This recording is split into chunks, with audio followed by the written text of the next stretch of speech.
An outline is a great way to organize your essay. It's a great way for you to find out if you have enough evidence or not, and is an opportunity for you to do further research if you need to. So let's get started, and let me go through an example with you.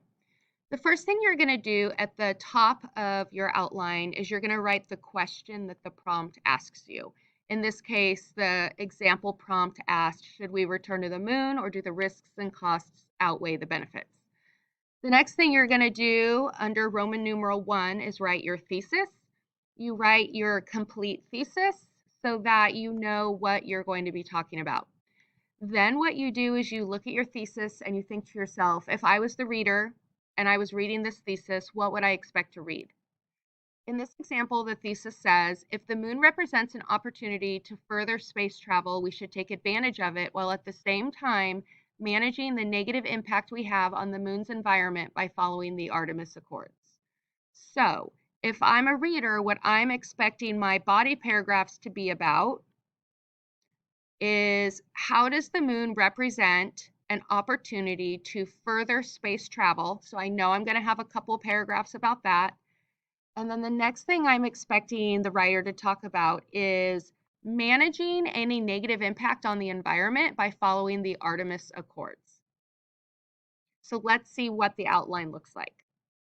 After the thesis, Roman numeral 2, I'm going to have the first topic of my first body paragraph. Visiting the moon will help ensure safer space for astronauts in the future. Now notice that this topic sentence is directly related to this part of my thesis. So when the prompt says that your thesis has to drive your essay, this is what it means. The different parts of your thesis have to directly relate to your body paragraphs and your argument. So underneath this topic sentence, or the idea that my paragraph is going to be about, I'm going to go ahead and write any of the details or the facts that I'm going to include in that paragraph. I do not have to write the analysis. I'm just putting the evidence that is going to support my topic sentence.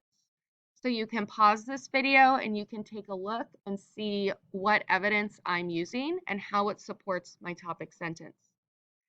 The other thing I want you to note is that at the end of my evidence, I include parenthetical citations for wherever I got the information. So in this case, it came from NASA's website. There is no author, so I put NASA. And I continue this all the way through. For this body paragraph, you see that I actually had the writer's last name, so I put the writer's last name. For Roman numeral number 3, I have the topic or the topic sentence of my next body paragraph, which is, going to Mars will provide a closer and faster way to test new technology for space travel. Again, notice that this paragraph directly relates to part of my thesis, because this is a thesis-driven essay. This paragraph supports the idea that the moon represents an opportunity to further space travel. In Roman numeral number 3, after my topic sentence, I also include facts or details specifically related to that topic sentence. So this body paragraph is going to be about the technologies that will improve by going to the moon and eventually help us move forward in space travel. So I included things like the mechanics of the ascent system and the landing systems that we can practice using on the moon and improve before we do more space travel. Roman numeral number 4 is a little bit different. We're now moving away from how it can help us get ready for further space travel, and we're moving into how going to the moon or to Mars in general can cause environmental issues. So I have a topic sentence that says, some opponents of going to the moon again claim that further space travel to the moon results in travel to Mars and then leads to space tourism, causing environmental issues. Now, why am I doing this? Because I want to eventually talk about the Artemis Accords, right? And I have to explore the counter argument to show the audience I'm informed. So under that, I also have facts or details about how space travel may actually be hurting the environment. And again, I cited my source. I put in parenthetical citations where it goes. Now, after this body paragraph, for Roman numeral number 5, I have another body paragraph. And this body paragraph relates directly to the thesis as well. Let's take a look why.